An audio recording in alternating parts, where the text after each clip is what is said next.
Oh, cool. We're live. Live. All right. Well, that's good. That's good. Well, hey, welcome everyone. A few people will probably join momentarily, but today we're going to talk about friends. Talk about what does it mean to be a friend. How can we exhibit friendship? How do we know if somebody's being a friend to us? And what is it to be a friend of God? So that is what we'll talk about today. And if you got any questions, please jump on there and let us know what your questions are. And if you got any answers, please jump on there and let us know what your answers are. Let us just begin with prayer. Dear Lord, thank you for this time. Thank you for your word. Thank you for the opportunity to study your word and share your word with those around the country. We just ask that you give extra revelation to the scripture. And help us to understand what it is to exhibit friendship and to be a good friend and to know what friends should look like as we walk through this world. In Jesus' name, amen. Sit. All right. Sit. So let's start with just a common discussion about what is a friend. What is a friend? You always start. Mainly because I ask you the question. Okay. Don't I? All right, fine. Yes, I'm just saying. All right, so when I think of a friend, I would say that in order to understand what a friend is, I have to also understand what a friend is not. I mean, there's different levels of. That feeling so good? There's different levels, certainly, of acquaintances. Let's say. So I've heard people say, "Hey, that's that's Dad's friend from work or Mom's friend from work." Is it really a friend? I don't know. It's probably somebody you know. Maybe it's a friend.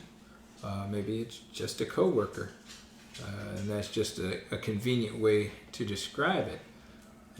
But when I think of a friend, I think about somebody that is kind of there through through thick and thin, whereas sometimes those acquaintances, they come and they go, and that's fine.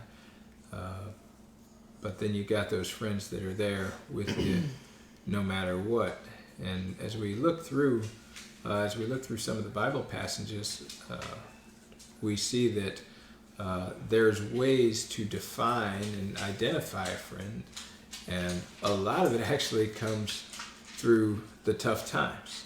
It's kind of easy in my mind to be a friend or to be friendly, let's say, when everything's going good. But is it so easy to be that friend when the tough times come? What say you? What is a friend when you think of a friend? Best friend you ever know, some characteristics that you're like, yes, that person's a friend. Goodness, I'm not asking for a lot there, are you? I am not. I don't ask for much. No. I'm a simple person. Okay, friends. I think that the common vernacular has changed what we think of as friends. Okay.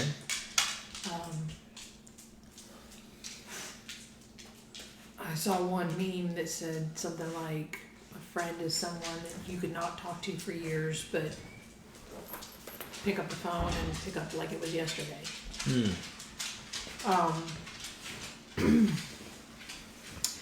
Something along the lines like, there's some statistic that if you're if you're still talking to somebody after 5 years, you're probably going to talk to them for the rest of your life. Okay. Because most friendships don't last that long. So most of them are literally in the moment, for the moment where you're at. But I would agree that you discover who your true friends are, yes, through the adversarial times, through the difficult times. True friends are...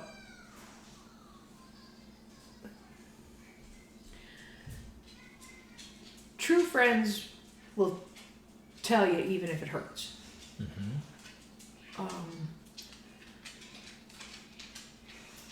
And I won't say won't lie to you, but because of course, you know, there's always those little white lies. But yes, you're my friend too, yes.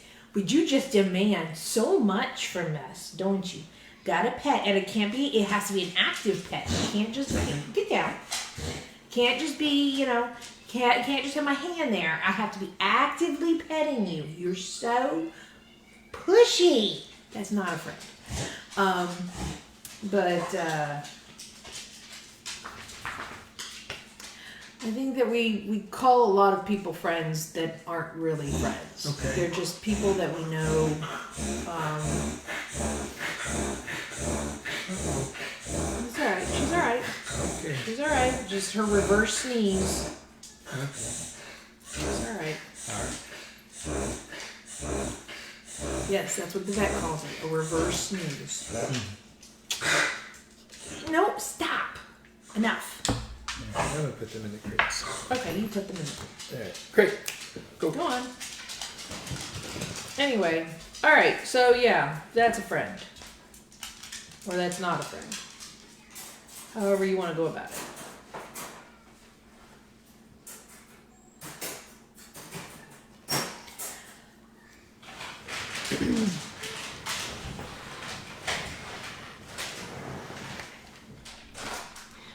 Now he's being nice and giving them something to eat, you know, chew on while they're doing this. Keep them quiet, maybe.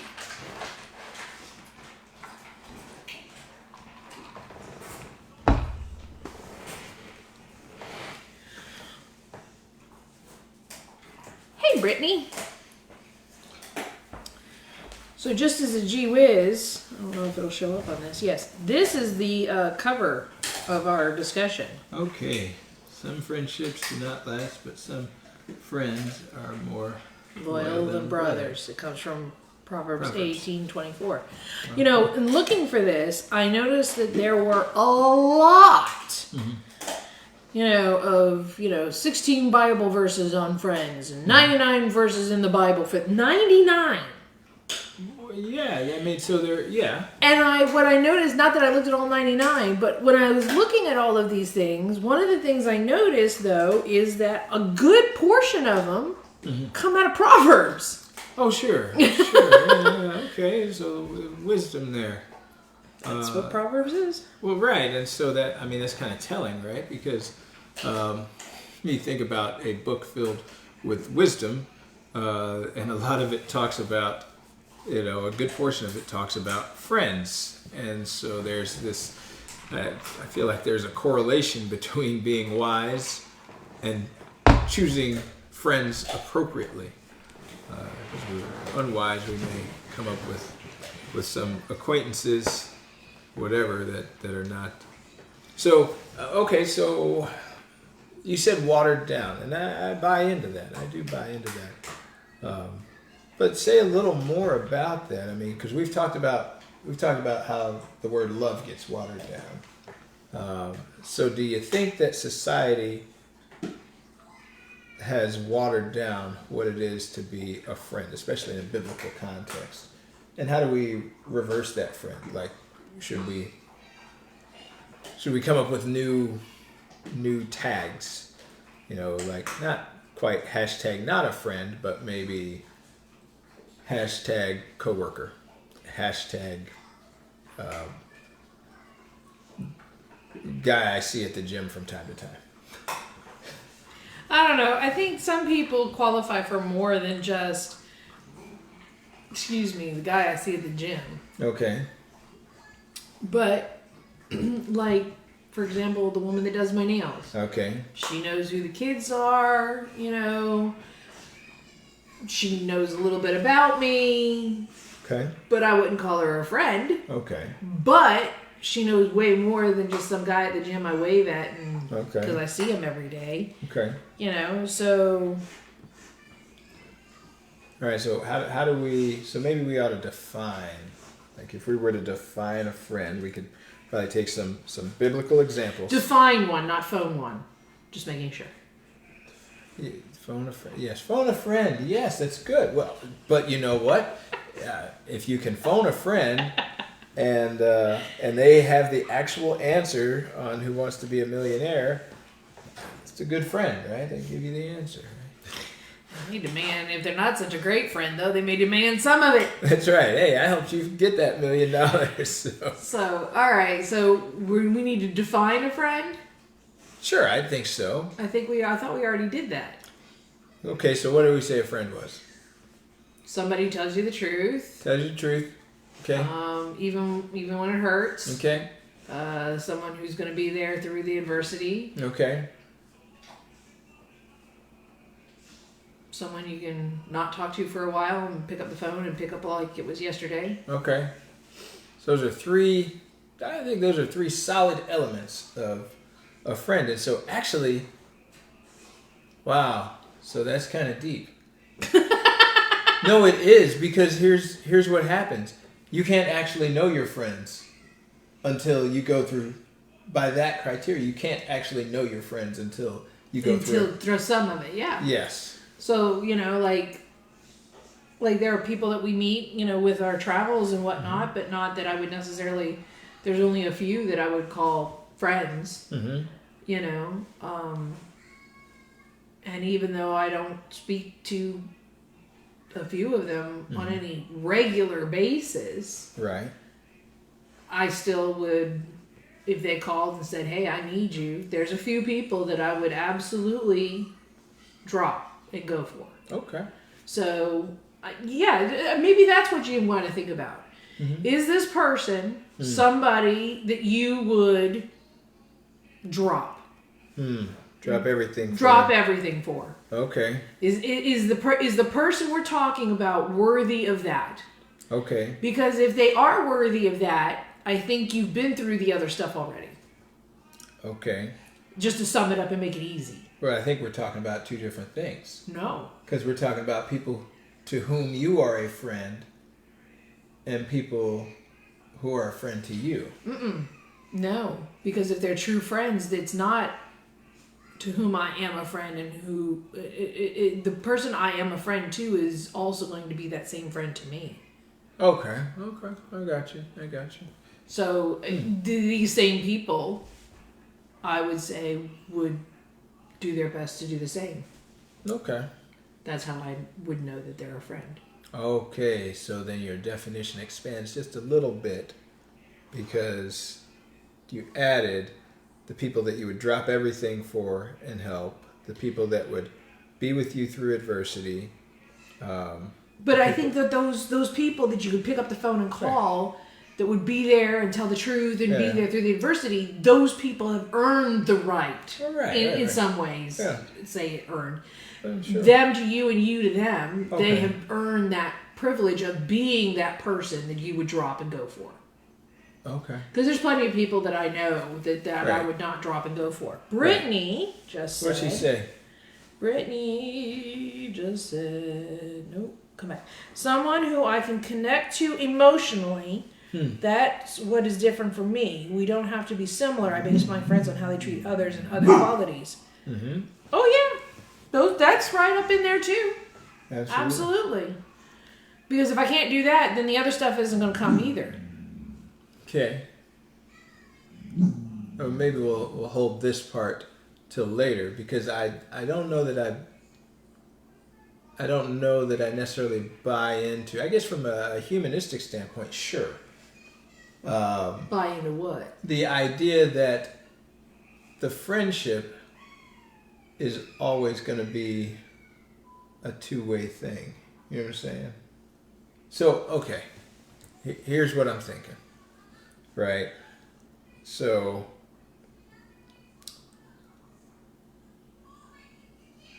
Messiah was a friend to us before we were friends of him.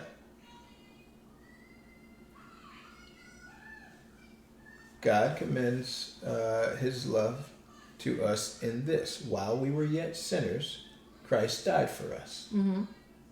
And so, with that in my mind, he took the first step Okay. in terms of, it doesn't. And I have to find the other scripture where it says, okay, so if you're a friend of the world, which you could equate to being a sinner, then you're an enemy of God. Yeah, I read that one, Yeah. as a matter of fact. And so, I would say that's equivalent to being a sinner, being the enemy of God, separated from God. That's the equivalent of a sinner. And so, while we were an enemy of God, Christ still died for us. I would not say, though, that we were necessarily an enemy. I wouldn't go that far. Okay. Why not? Because there's... Enemy to me is intentional. Okay. Okay? All right. So, while we were yet sinners, we are born with original sin. Okay. Okay? Okay. There's no intention on that. Okay. All right? So, All right. But how does that line up with the word, which says if we're a friend of the world, we're an enemy of God? And so first you have to say, okay, would you agree that being an enemy is an opposite of being a friend? no. Oh, okay. So how would you relate those two words? Well, again, intention. Okay. All right. Well, we'll come back to that. I don't agree, but Yeah, that's fine. yeah. So let's go to. So we began by one of the things we kicked it off with was this trouble aspect. You can measure a friend by the adversity you go through, through which you go, and where they are, where those people are during that time. So we look at Job 2:11 through 13. We'll start there. So if you're not familiar with the book of Job, I encourage you to read it, the whole thing, all the way through. Probably take a few days to read it if you're really going to understand it. But at this point, so this is Job chapter 2, and God had allowed Job to fall on some hard times. He allowed Satan to deprive him of his possession, to kill his family, and then eventually to touch his health, to where he was sick and had all kind of boils and everything like that. Okay, Job 2:11, and so at this point, and then so verse 9 of chapter 2. Go ahead. Corinthians. Yes. Do not be deceived. Evil company corrupts good habits. Being a friend of the world. Okay. That's Corinthians 15. Okay. Make sure you type that in there. Okay. Okay. All right. So after Job's wife sees him in a state of utter ruin, poor health and everything else, his wife says to him, this is in verse 9, chapter 2, are you still maintaining your integrity? Curse God and die. He replied, you are talking like a foolish woman. Shall we accept good from God and not trouble? In all this, Job did not sin in what he said. And then we pick up here in verse 11. When Job's three friends, Eliphaz the Temanite, Bildad the Shuhite, and Zophar the Naamathite, heard about the troubles that had come upon him, they set out from their homes and met together by agreement to go and sympathize with him and comfort him. When they saw him from a distance, they could hardly recognize him. They began to weep aloud, and they tore their robes, sprinkled dust on their heads. Then they sat on the ground with him for 7 days and 7 nights. No one said a word to him, because they saw how great his suffering was. All right. So thoughts. These are his friends. Would you say these are friends? I don't know. I don't know. We don't know too much of the backstory. But we know that he's going through adversity. Right. And so one of the definitions Things was, is, right. yeah. So based on that aspect, based on one of the tenets that we are proposed tenets, would you say that these are friends? Okay. Okay or yes? Okay. All right. So I don't know. Wait, what chapter are we in? So we're in Job 2. Okay. I might go with that, except that I've read the rest of it. Okay. And they talk about cursing God because he's done all these horrible things to him. Why don't you? Right. That's not a friend. Well, his wife said that. His wife said that first. Yeah, but Yeah. after everybody's died and everything's gone and he's sitting there with leprosy, they're still saying. Right. Okay. So they don't turn out to be friends. Oh, okay. Okay. So you may, and that happens too. Sure. That somebody happens too. can start off friendly and not. And then that's not who Okay. they are. Yeah. Okay. All right. But based on these two verses, Sure. would you say they're friends? Sure. Okay. So they're friends, and so what are we looked at this at the men's study. Oh, It's a quality, but not the only quality. okay, agree.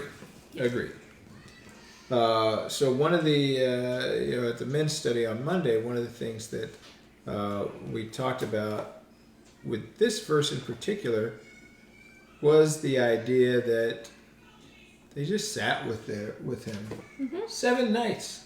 They didn't have to say anything. They didn't, it was just, they showed up and they were just there and nobody said anything. And as you read through it, actually they don't say anything until Job speaks. And that was another one that something I read that it was talking, and it is all biblical, is about, I think it came out of Romans, about laugh with them when they're happy and share tears when they're not. Right. And so we see that, they're weeping aloud, they tear their robes and all these things. And so it's, I think there are at the very least some lessons that we can take from their behavior, and at least in verses 11 and 13, that sometimes you don't have to say anything. And I do think that is probably one of the lost arts of just shutting up. Everybody's always got something to say. Yep. Or do. Just say or do. Say stupid things like, I know how you feel. Like, really? Did you lose all your children and everything else in the span of like a day and then lose your health sometime later? After living a very righteous life? So what's the other one that? What's the other thing that it'll get better, or how you doing? Yeah, how am I doing? I'm not doing so good, as you can tell, right? But sometimes it's better just to to be silent and be there and be silent, because you may not have the right words, and the presence is probably more valuable than the words. Bless you. thank you. All right. let's see, Psalm 17:17. We'll hop over there. 17. No, that's not even a real verse. Put that right down.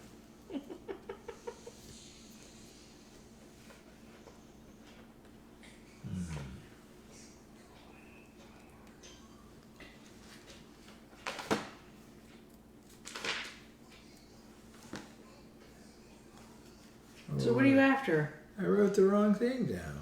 It's another verse that talks about trouble and being a friend in trouble and adversity. I wrote the wrong verse down. Okay, moving on to the next one. I'll find it again though. Let's see, John 15:13.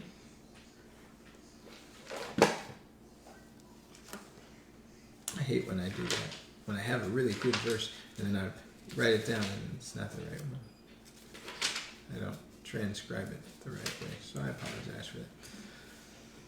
All right, so John 15:13, greater love has no one than this, and we've talked about this over the last few weeks, to lay down one's life for one's friends. You are my friends if you do what I command. So, you got another comment on there.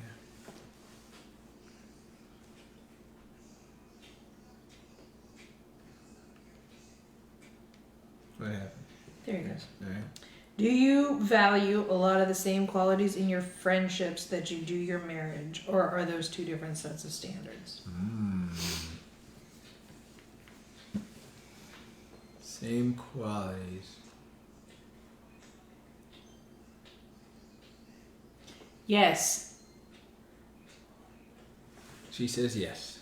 Okay. That's up to you. I say yes. There's some additional ones for marriage, but yes. Yeah, I mean, I suppose. Yeah. I mean, we talk about the truth, no matter what.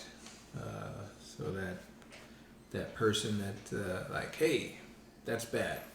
Sickness and in health, for better right. for worse, richer or poorer. Mm-hmm. Yeah, I would say I value those. Yeah, that's it. Think through and line those up. Yeah, I would say so. Sure. How can that person be your partner in life if they're not a friend? It's true. I'm just Very saying. Oh, I mean that is true, but and so again, I think we go back to the idea that we got to define. We got to not only define, because I think we did a decent job at least laying out some good principles of what being a friend is. But then we kind of have to stay true to that. I mean, that's one of the biggest things that, and one of the, I would say one of the most difficult things is as you read through this and you can understand it on a spiritual level, you can understand it on an intellectual level, but then how do you walk it out? Do you walk out what it means to be a friend? Do you walk out what it means to love? Do you walk out what it means to follow God? And those kinds of things. And so when I think about an actual biblically based friend, then I would say yes, I would value the same things. But once we start talking about acquaintances and all that, okay. Yeah, but you're talking about acquaintances now. Right. So I think, we, much like the word love, we overuse the word friend out of laziness. I agree. I mean, if you think about it, the word love in Greek had and in Hebrew had multiple different words for different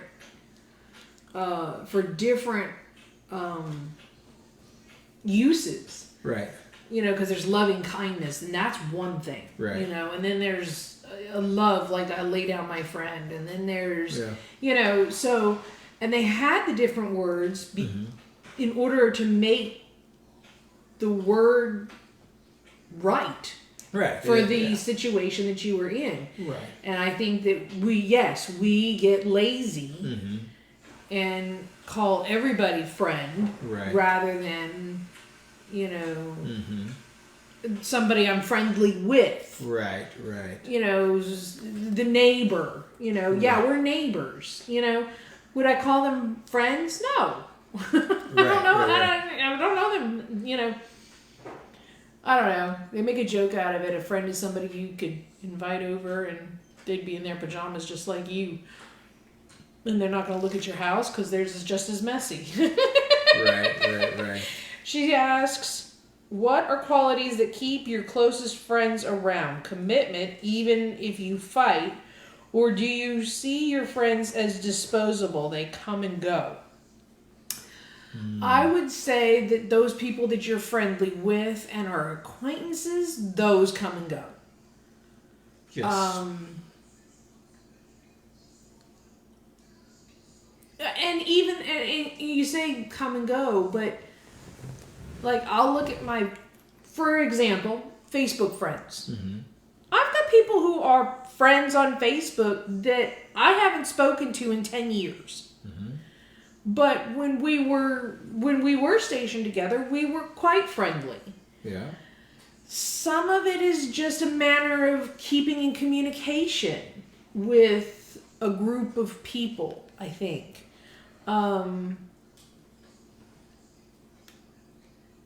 Qualities that keep my closest friends around. Commitment even if you fight. Yes, because it's sort of like, you know, word battles biblically when it's not a salvation issue. Right. Is this really that important that we're going to bust up our friendship for? No. Okay, then we're going to, we thought about it, but we're going to let it go. Other things, but see, that's the thing where you were saying on both sides. Well, for you, but are they, you know? Right. So, for example, I have a friend and had been friends with him for over a decade. It's a long time. And It's 120 months.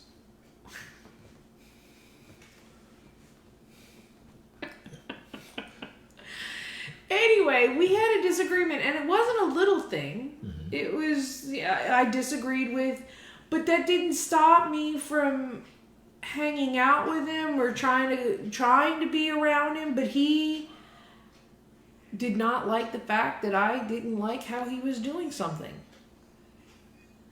And even though I didn't let it come between us, or I tried not to let it come between us, it did for him. Hey, Ron! It did for him.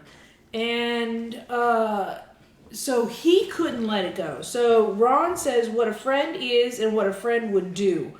Are those the same things? I think of all my closest friends, whom would also consider me a friend, would sacrifice for each other, yet we would also tell each other not to. Yeah. I think a lot of mine have come from hardship or experience, especially as I've gotten older. They just seem to be many values we share. Yeah. Yes, and that's the thing. So what's odd is that Mike and I had been through quite a bit, but we couldn't get over, or he couldn't get past this. He couldn't let that be just a thing. Even though we'd been through the adversity and we had dropped and we had fights, but we didn't let it, this was that thing that he couldn't let go. So, but yes, I would agree that having that adversity to prove that friendship is tantamount to true friendship. Yeah. I absolutely agree with that. Yeah. But there's plenty of people that are acquaintances or you're being neighborly. Oh, sure. You know, or just go with being a good neighbor. Yes. Yeah, I can see that. Even if they're not really next door, be Right. a good neighbor. Right. That's what it was. Proverbs 17:17, not Psalm 17:17. So I was like a whole book and a bunch of chapters off. Not that far off. But They're next to each other. And they both begin with a P. It's okay. Well, yes, but okay. A friend loves at all times, and a brother is born for a time of adversity. Yes. Uh, There's a lot, like I said, there's a lot in Proverbs about friendship. Absolutely, absolutely. And so right there we see, okay, that is, there's a tie there that says, there's some proof. There's some proving that happens when you're determining, okay, who are your friends? Mm-hmm. Who are the people that you can count on? Who are the people who are the people that are really going to be there? And I do think it's important to make those distinctions. And maybe we make those distinctions subconsciously to where we know, like, okay, yes, I have 100 people in my cell phone, but there's 3 of them that I'm going to call if I, Yeah. if I get rolled up or something like that, right? But I do think this is also something. Rolled up, huh? Yes, absolutely. That for the rest of people who may not know what that means, it means he got arrested. Well, it could be that, or it could be other things, right? So. What, rolled up in a carpet? I don't think you're making phone calls from the carpet. Maybe. I mean, you got your phone in your pocket, butt dial. I don't know. Which I don't understand how anybody does anymore. I don't know. Yeah. Right. It's good.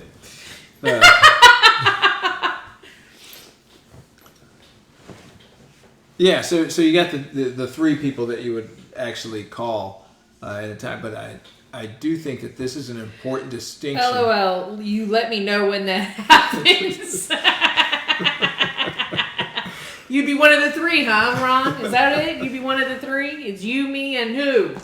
Rusty? I don't know. Ernesto? Yeah.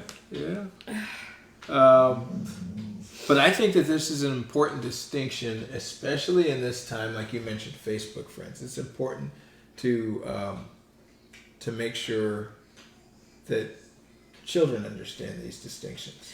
Right, because that's one of the things that, because we called them friends, and then we have these likes and whatever, and it got to the point where it affected people. It's affecting people, especially girls, but it's affecting their self-esteem. Exactly, right? From these friends who are not friends. Right. And whether or not they liked or didn't like. Yeah. Oh, and by the way, now Instagram's going to have a dislike or a downgrade button. Oh, nice. Oh, so this is going to be really great. Okay. Thank you, Facebook. Meta family again. Because, it's not bad. It's not bad enough. We didn't get the like. Now we're going to have a don't like. Right. Lovely. Right. So... But is disliking a person or disliking a post? But see, that's the thing. We're talking about teenagers.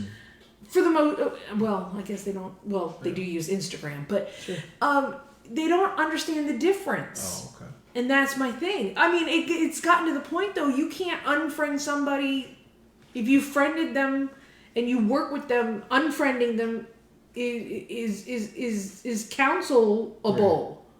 Yeah. I mean, wait, no. Right.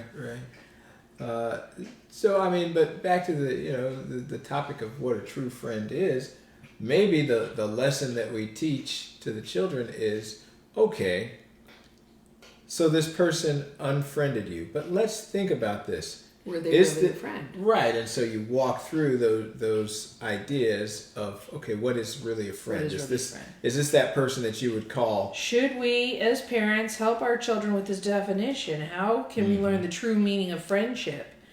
Is from Ron. And then Brittany says, love and friendship relationships are often never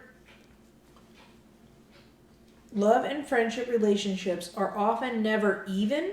For me, anyways. Oh, even. Yes. Okay. I gotcha. Equitable. One tries harder than the other to keep the relationship alive. Then the one who is trying harder becomes bitter. The second I start liking someone, they don't care for me in the same way, so I try to distance myself. Yes. Yeah. Okay. One, as parents, yes, we should be teaching our children What is really a friend? what is a friend. Yeah. What is if you don't even want to use that word, who is the person we should be trusting Right. Right. with our deepest, darkest secrets Right. and whatnot. Who is the person that will tell you the truth no matter what? Who's the person that you can call on Right. in the middle of the night? Who's the, who, all those things that we talked about.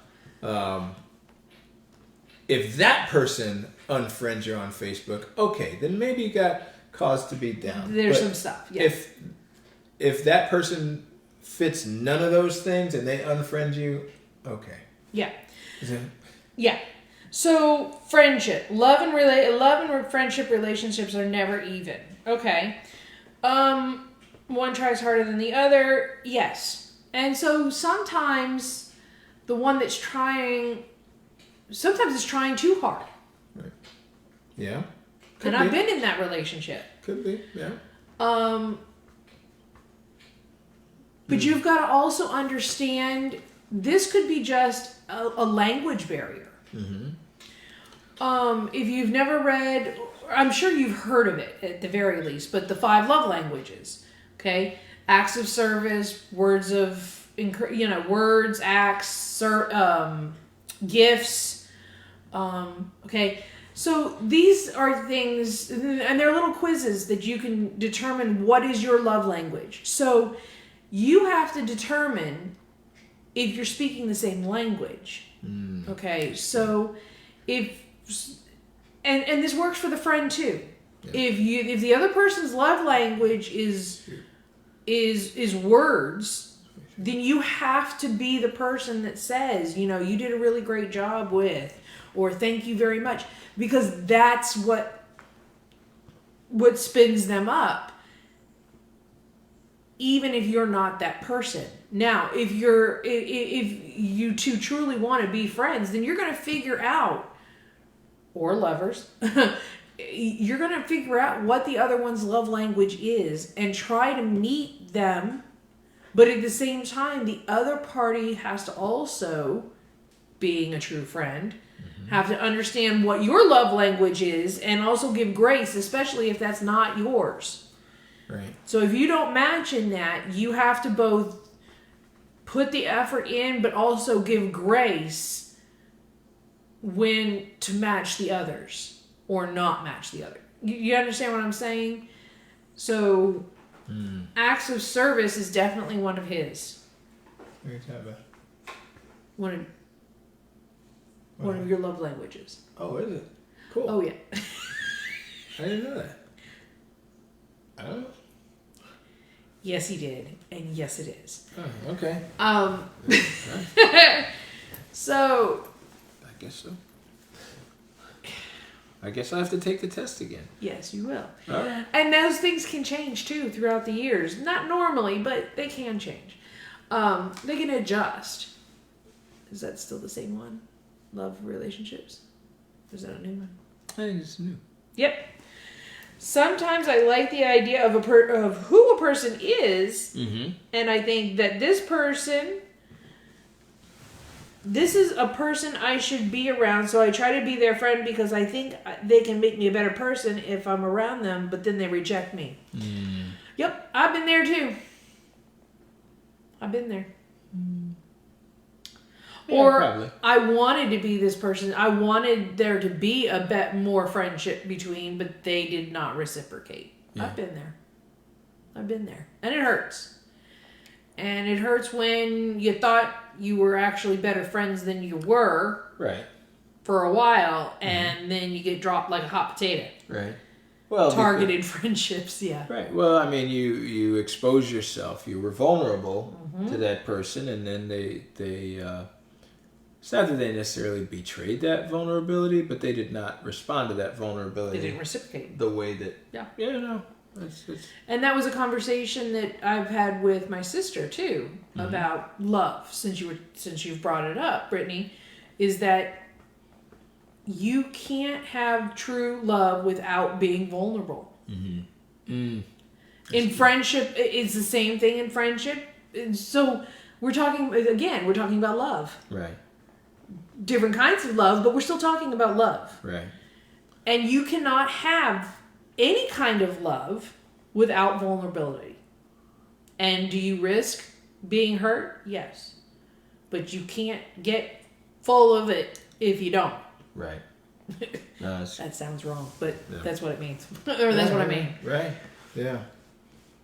Right. So what else on the interhuman friendships before we move on to this next part? And the next part is, so nothing more. Okay, cool. So now I want to talk a little bit about being a friend of God, and God being a friend to us, which is what I was getting at before. And I think we'll end up circling back to what it really is to be a friend to, because we have the archetype of like the best friend ever. And so because we have that description of the best friend ever, then we can kind of loop that back around and say, okay, so what is it really to be a friend to another human being? And so we begin in Romans 5:8. Actually, let's see. No, let's start with 6. Okay. You see, at just the right time, when we were still powerless, Christ died for the ungodly. Very rarely will anyone die for a righteous person, though for a good person someone might possibly dare to die. But God demonstrates his own love for us in this: while we were still sinners, Christ died for us. Since we have now been justified by his blood, how much more shall we be saved from God's wrath through him? For if while we were God's enemies, we were reconciled to him through the death of his Son, how much more, having been reconciled, shall we be saved through his life? I just kind of want to hit there. For if while we were God's enemies, we were reconciled to him through the death of his Son. And so to me, that gets at the idea that that friendship can absolutely start as a one-way street. Yes. Because that was Messiah's model for us. While we were still sinners, he died. He died for us. Right. And took on all our sin. And then after that, we got to go to James 2:23. Let's go to James. James. Huh, how did I get there? James 2:23. Yes, James 2:23. What do you got? And the passage of the Tanakh was fulfilled, which says, Abraham had faith in God, and it was credited to his account as righteousness. He was even called God's friend. Yeah. You see that a person is declared righteous because of actions, not because of faith alone. All right. So, let's see here. And so, what was the situation, if you recall? What was the situation that this passage is actually talking about? I will have to go back to Genesis 15 to find out. Okay. Well, one of the things is he said go and he went. But this is talking about because it sends you to Genesis 15. So probably Isaac up the mountain. That is exactly right. And so God, Abraham believed God. He obeyed God to the letter, to the point that he was even going to sacrifice Isaac. and because of that faith, because he had the faith that God would provide the sacrifice, it was credited to him as righteousness. Actually, no. Oh, because that's what H says. No. No? H. Oh, well, it's different cross-reference. Okay. Sorry. So this one says, Go ahead. sometime later, the word of Adonai come to Avram in a vision. Don't be afraid. I'm your protector. Your reward will be great. Avram replied, What good will your gifts give me if I continue to be childless? And Eleazar from Damascus inherits my possessions. You haven't given me a child, so someone not born in my house, will be my heir. But the word of Adonai came to him, This man will not be your heir. No, your heir will come be a child from your own body. Then he brought him outside and said, Look up at the sky and count the stars, if you can count them. Your descendants will be that many. He believed in Adonai, and he credited it to him as righteousness. Well, there you go. I was wrong. Oh, horrible. Darn! All right. Well, you were right. Cool. I'm right, because I read it. Yeah, you were right because you read it. Yeah, good job. Because it had a note. It did have a note. It had a note. Good. For some reason, it took me to another one before. It cross-referenced. It did actually cross-reference the sacrifice. But, okay. So even before he's got to sacrifice him. Oh, nope. Here's the one about the world. The Corinthians worked, but this is the one about the world. Because you said James, and I remembered that there was another one. James 4:4. And that's why I remembered. It was easy to remember. Oh, wow. Whoever chooses to be the world's friend makes himself God's enemy. Right. Okay. Don't you know that loving the world is hating God? Whoever chooses the world's friend. Hence, be in the world, not of the world. Right, because we got to be here because, we corporeal gotta be form, here. all that stuff. Right. So, good stuff, but we also have to believe in and exist on and have, walk as if we have an account to pay in a spiritual plane, or spiritual realm, even while we are on this planet. What happened? I don't know. It says something. Nothing. Anyway. Okay, cool. So being a friend of God, being obedient to God,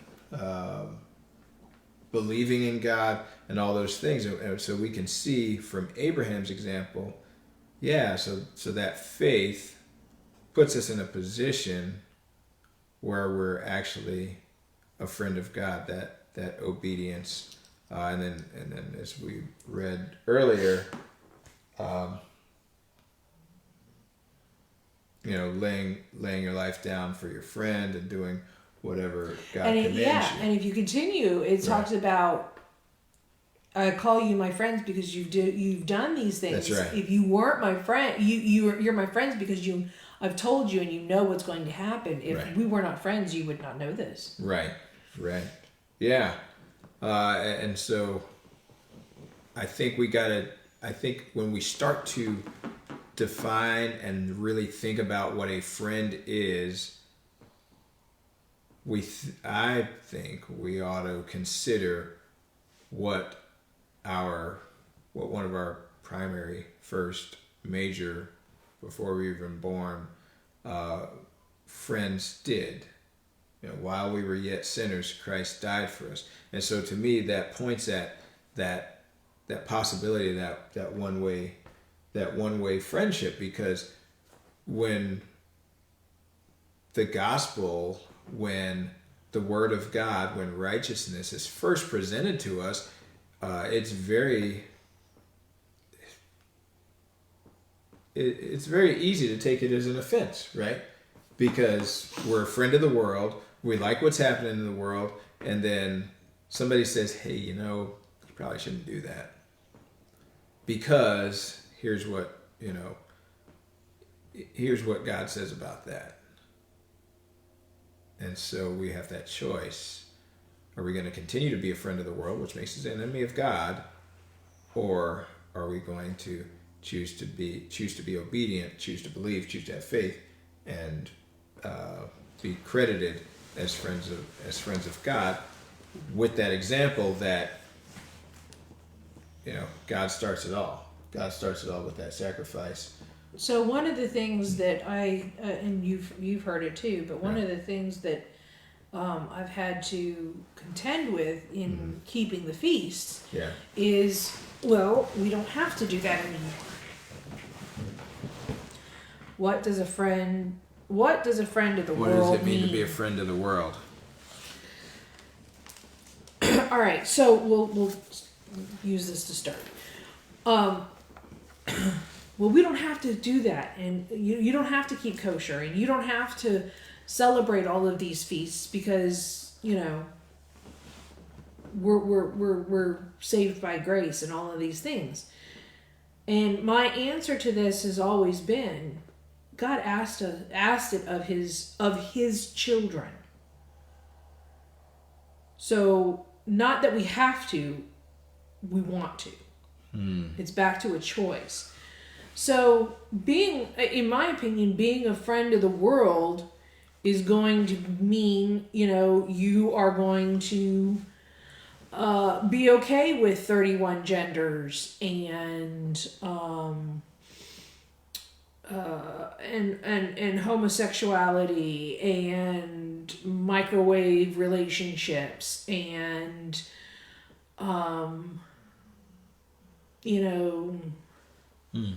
jump in, jump out, you use it, stab somebody in the back to make more money, all of those things. Right. Bend with the tide, you flow with the tide, whichever way the tide is flowing, that's what to me to be meaning. If you're looking for your reward here, 31 genders, is that the number now? Well, I in don't some know. places, It yeah. could be.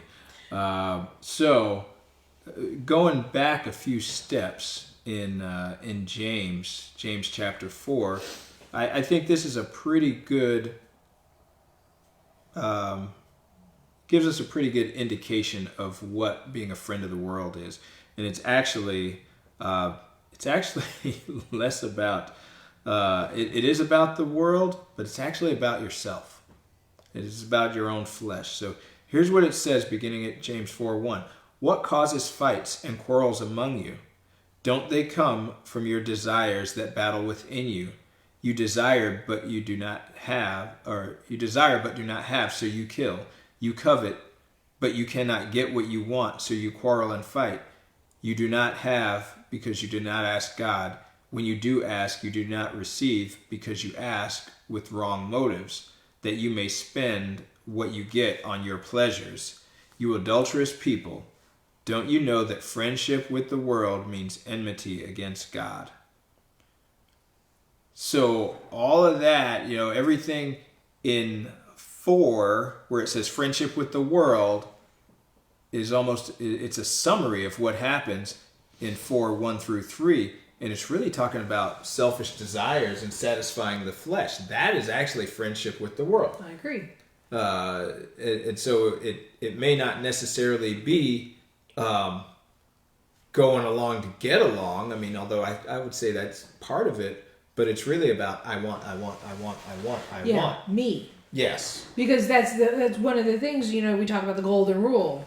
Right. Treat others as you would like to be treated. Right. And that goes back to the first and second of the greatest commandments. Right. First is to love God. The second is to love your neighbor. Right. It's that simple. Yeah. And if you're not doing those things, then you're not a friend of God. Yeah. You're a friend of the world. That's right. Yeah. So that's what a friend of the world means. And so with this, I think we kind of wrap around as we begin to prepare for landing on this particular mission. What are you talking about? Nothing. I didn't say anything at all. Not a Totally word. almost did. No, I did not. Not a word. Fine. And that is, if that is the standard for friendship with God, you're denying yourself. You'd be willing to lay down your friend. You lay down your life for a friend. You'd be really have faith, believe in God, trusting in God fully and wholly, and loving first, presenting your love, being vulnerable, and we know, okay, that can be hurtful, right? We talked about that a little bit ago, where you're that vulnerable that you'll say, hey, you know what? Let me be truthful with you. What were the things that we talked about up front? You being truthful always with the person. You are you're there in times of adversity. Wait, help me out. I don't remember.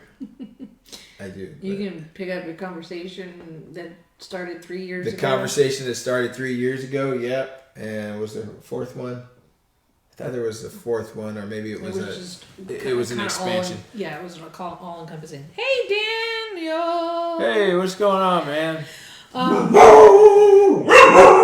Dog said hi too. Yeah. So. And so if you. But I think what came to mind just then, though we were talking about the two greatest commandments in that it's actually just like the gospel is not that difficult. Right. Being a friend is not that difficult. Right. It's actually quite easy, but doing it is hard. Yes. Doing it is hard. So just like the gospel is simple, believe, repent, march on. But That's good. But being a friend, whether it be to God or to other people, Right. love God. Yeah. Be good to love your neighbor. Yeah.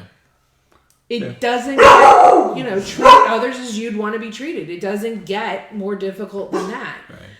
But the walking of it is the hard part. Yes, it definitely is a hard part. Because sometimes, like you said, it's a simple thing to say, hey, I think you're doing it.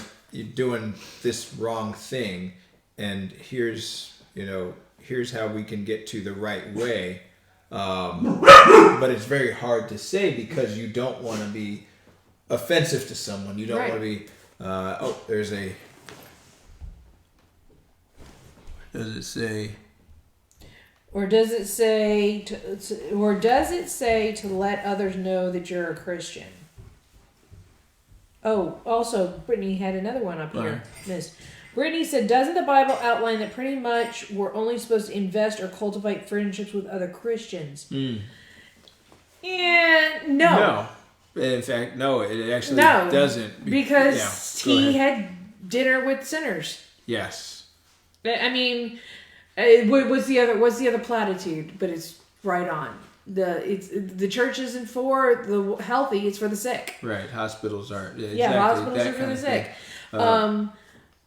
So what do you, Ron? Let's be more specific. Or does it say to let others know you're a Christian? So I think he's responding to what Brittany was saying. Oh, okay. Yeah. I think the same as marrying within Christianity. Now that one comes with. Okay, it doesn't say that you shouldn't, but you should not be. It says you should not be unequally yoked. Right. But if you go into it knowing it, you're stuck. Right. That kind of thing. But there are ways through things and paths that you don't know necessarily. Birds of a feather. Right. They really do flock together. Yeah, it's true. But you can't spread the gospel without putting yourself out there, and you don't know who you're going to make friends with. That's right. Or who you're going to end up discipling. Don't keep bad company. But again, right. Messiah himself sat with sinners and ate. And he tells us to go and make disciples of all nations. All nations. He that's doesn't why. say That's all why believers. He says all nations. That's why there's prison ministries, and that's why there's ministries for the homeless and for the addicts, and then plenty of them are not. Right. So what I would say to that is because I've done some work at a rehab. I've done, different kinds of ministries, and I would say this: if you are going to engage on a discipleship level with someone who is a non-Christian, make sure that you personally are sure enough and confident enough and grounded enough in your faith so that you are not led astray, right? And so you can kind of go back to the unequally yoked sort of thing as pertains to marriage, right? Because if you're both tied to the same to the same yoke, let's say, and somebody is stronger and they are, this worldly person, all about money, all about those things, they'll pull you off in that direction because you're yoked together. But if you're going out to witness to people, I would say it's very difficult to disciple them if you're not a friend to them. Also, we talk about being I'm gonna hit that. Yeah. We talk about being uncomfortable. You can't grow if you're not uncomfortable. True. Okay, if all we ever do is go to church and go to Bible study, yeah, we might be facing some stuff that's uncomfortable there, but at the same time, we're in a safe space. Right.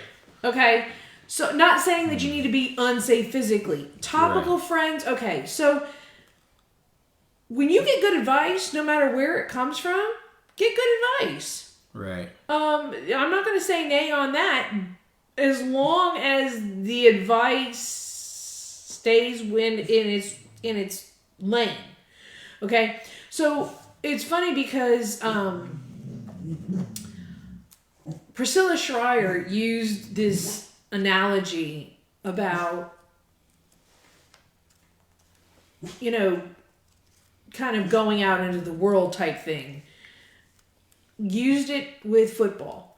She's like, we got seasons tickets to the Dallas Cowboys because they live in Dallas, to the Cowboys. So, and it's great. Okay, once in a while we had to see you huddle on the field and figure out what you're going to do. But we paid to see you play, not to see you huddle, because huddling is safe. Okay, you need to get out on the field and you need to play. So what you need to do is not you could have topical friends. Yeah, it works. But you use those to plant seeds. Right. Okay? You use those to interact. You use those topical things to create and cultivate. So, and as we've talked about before, you don't know what's going to come from that. Right. You're very rarely going to see a harvest as the sower. So, as the planter, whatever, however you want to put it. Right. So what you need is, like you were saying, a solid faith-based fellowship, a solid Bible study, a solid group of people that are going to hold you grounded and they're going to hold you straight and accountable. Right. To allow you then the ability to go out and push out into the unknown, right, into the unsafe, and kind of push. That's the conversation we had yesterday. Two believers can be unequally yoked, but you can disciple anyone. Yeah, I was talking to Dan about that. That's right. Yep. So that allows you to go out and do those things and talk to those people and disciple. Yeah. And then it gives you that safe zone to come back and go, okay. Yeah. And recenter. Brittany says, I have a lot of friends who are not Christians. Then when I find myself needing advice on parenting or something really personal, I put myself in a bad situation because they took their advice, which was Christ-driven. Yeah, right. I know what you mean. Well, and so with that, I would say, know who to call. Also confirmations. Yeah. Know who to call in your Rolodex, right? So if you have somebody that you know is not going to give you biblical advice, then you might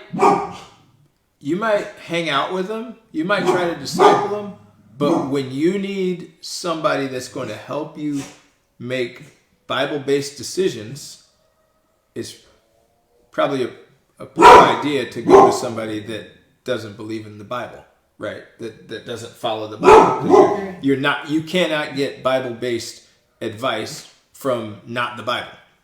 I mean, it's pretty simple. And when you get advice from that person, if it sounds good, confirm it. Check it against the Word. Absolutely. Confirmation. Absolutely.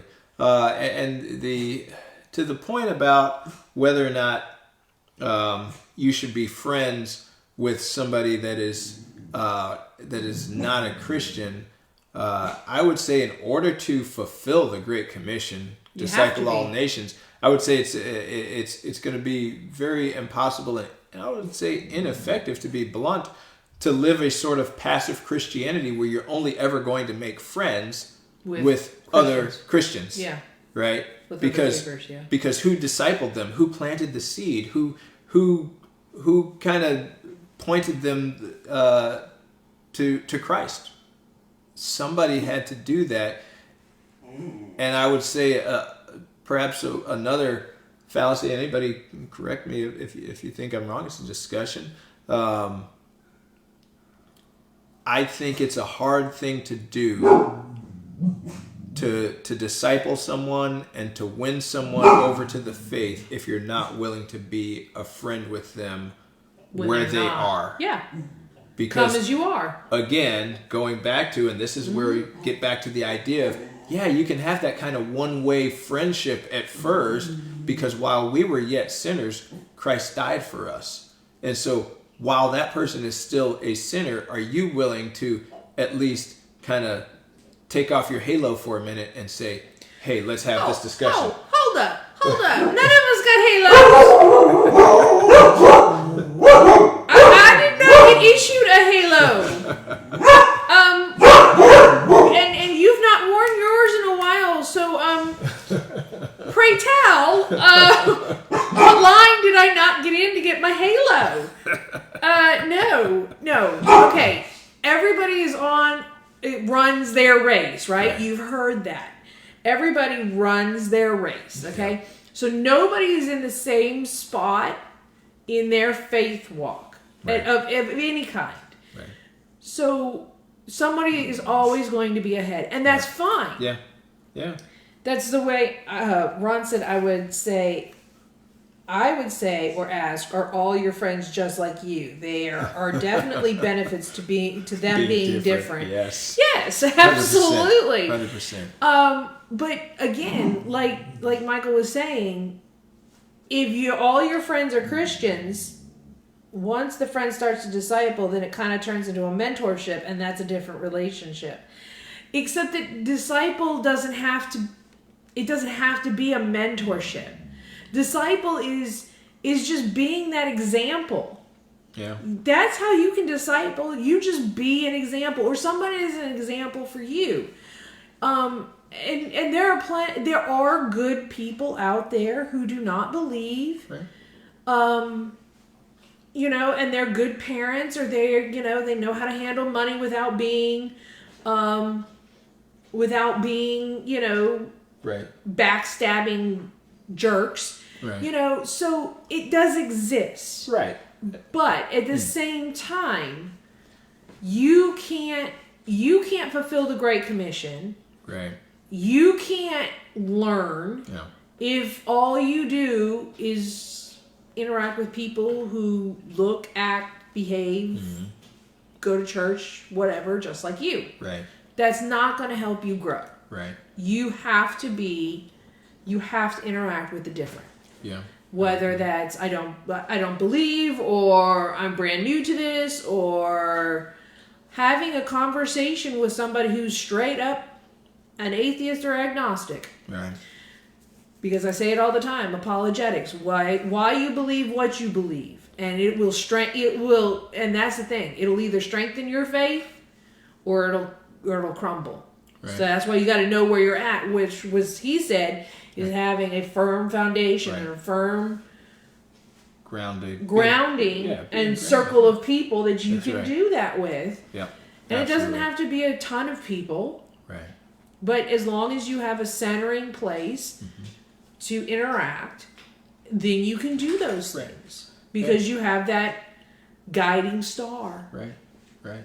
I would also say that you can have discipleship in the context of a friendship, and in fact, you ought to, because if everything you talk about with somebody who is a non-believer is just, hey, I'm just going to read the Bible to you, and then I'm That's going to not leave. discipleship. But what did you learn about them during the course of that? What did you learn about their struggles? What did you learn about, who they are, where they come from? And that's all friendship, but then the discipleship can grow out of that. Daniel says the world stole the idea of life coach from the original meaning of discipleship. Look at how Christ discipled his 12. That's right. You know what? I was just thinking that. Yeah. You practically took the words right out of my mouth. Right. Think about this. Another word that comes from disciple is discipline. Mm-hmm. Think about your children. You are discipling them. Right. Okay? Having a discipline, some people especially when in the riding world, horseback riding, Right. you either are of the English discipline or the Western discipline. Right. It's just a way of doing things. Right. Okay? And so you have that in everything. You have that in every job you go to, or when you cross train. The fighters do it one way and the heavies do it another, So the cops have their own lingo, the fire department have theirs.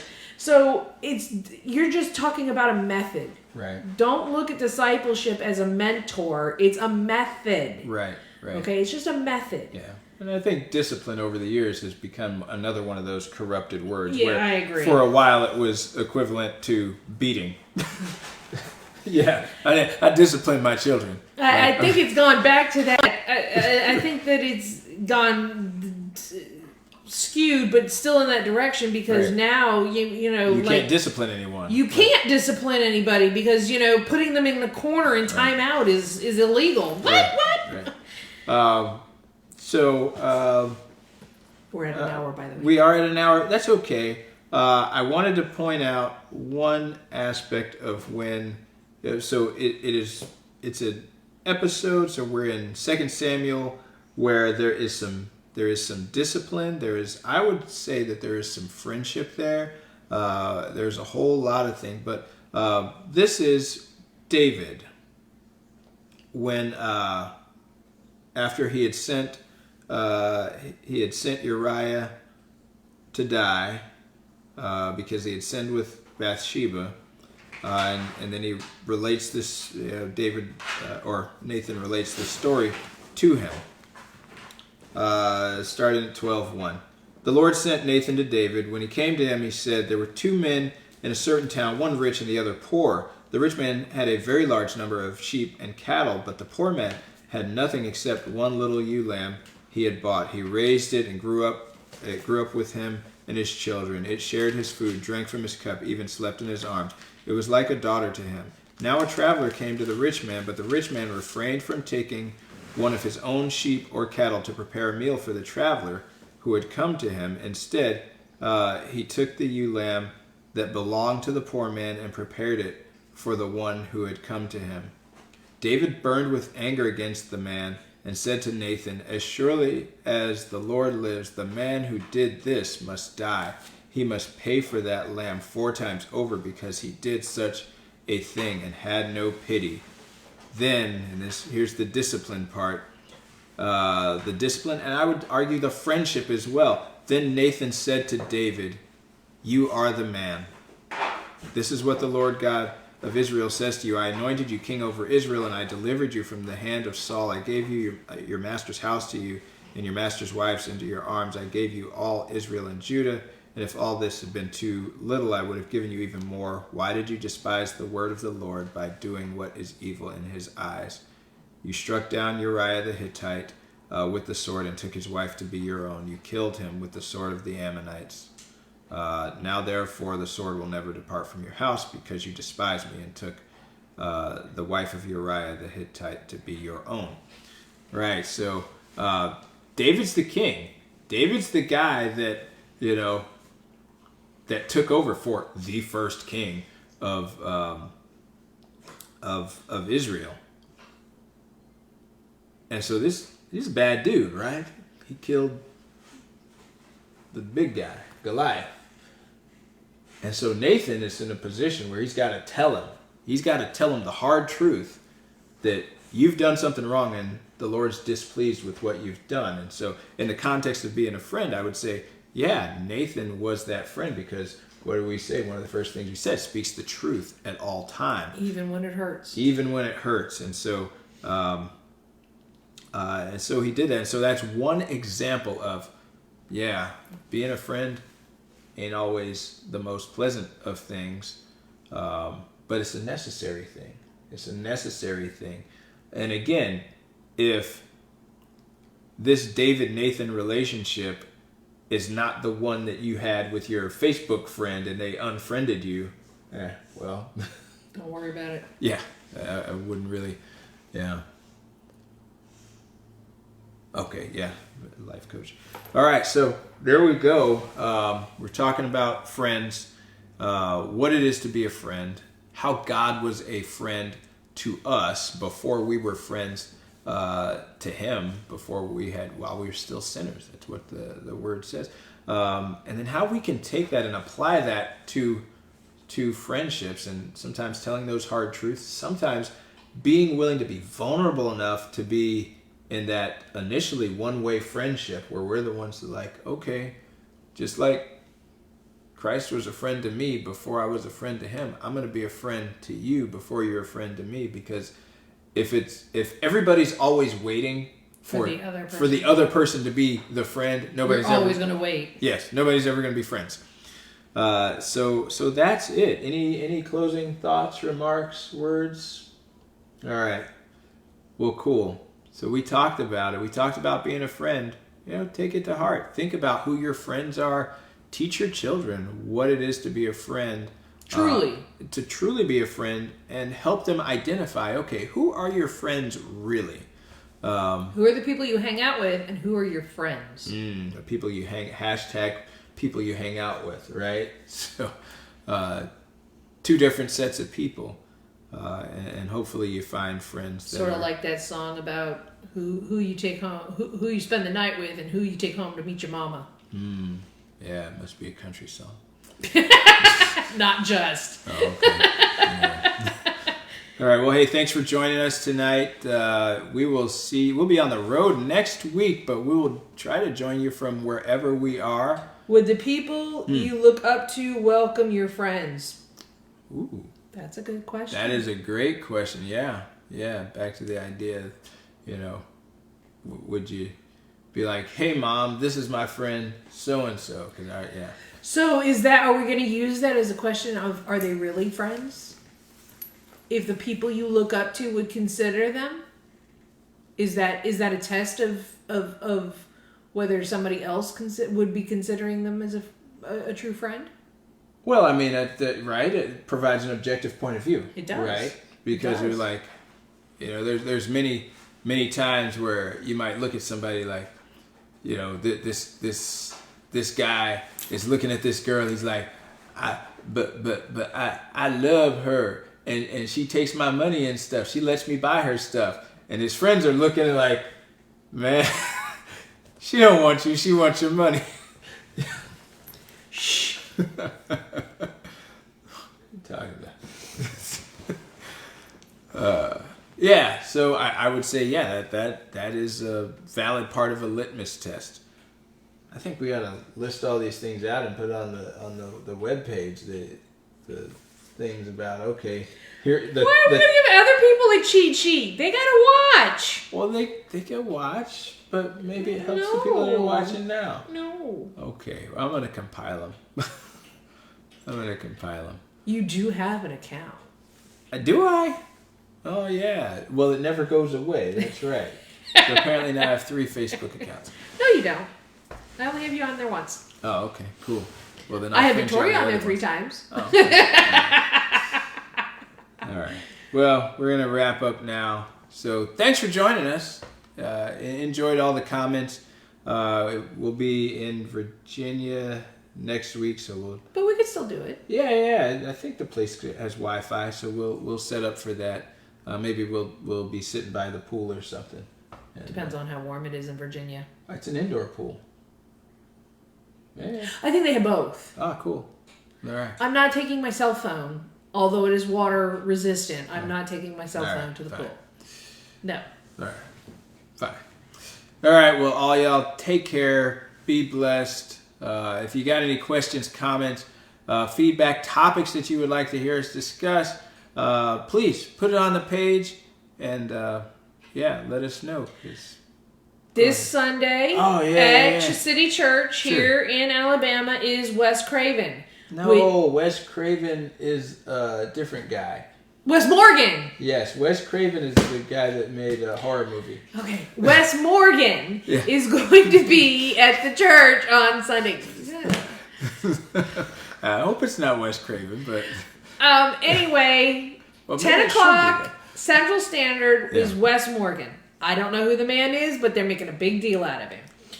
The war. Can we discuss the war? Which war? Oh, people are laughing at us now too.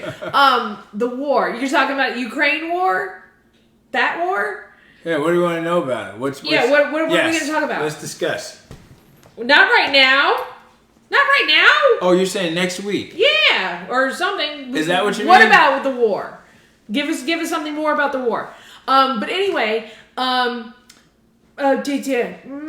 Wes Morgan is on Sunday. Yes. This Friday is First Friday. So you can either catch it on Facebook or you can join us, either one. And then 2, if you're here in town, we're supposed to be having Passover at the church on the 15th of April. Food. So let me know. Food and Bible. But yes, let us know, what is it about the war that you want to talk about or how it relates. Yes. But yes, we could totally talk about that because Yes. there's a lot of things about war in the Bible. Yes. Is this the end of days? I don't know, because it's not given to any man to know the day or the time. Right? Y2K. Okay, how are Christians supposed to handle war, rumors of war, response to war, handling feels of looming death? Okay. Okay, Cool. we can do that. Yeah, let's talk about that next week. We got a 10-hour car ride to plan it out. You have a 10-hour car ride to plan it out. I will be busy driving. Oh, I was going to drive, but okay. All right. Well, cool. Hey, take care. Thanks so much. Be blessed. Take these lessons to heart. I think this one is a very important. They're all important, but this is a very important one because it really does get at the heart of who we surround ourselves with and how we relate to the rest of the world. So, all right. Take care. Write us a note. God bless.